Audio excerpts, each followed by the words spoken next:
Hey guys, it's Jeff, and I really just wanted to give you a quick update on a sale happening over at T-Mobile.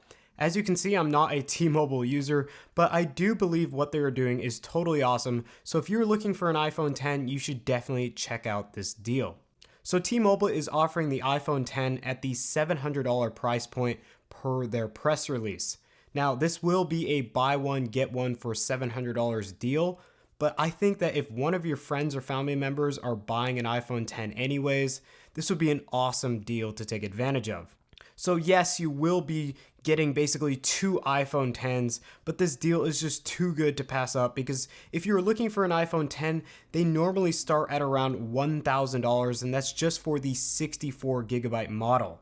Also, this does apply to other phones as well, so if you don't particularly want the iPhone 10, this will apply to like the Note or Samsung Galaxy S8.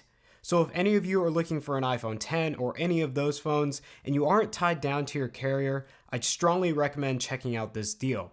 I'll have a link below where you can find out more information on how you can take advantage of this offer. So guys, that's just a quick update on what T-Mobile is offering. I think it's worth checking out, and if you do, let me know if you end up purchasing an iPhone 10 or not. Anyways guys, thanks for watching, and definitely stay tuned for some more upcoming content. Peace.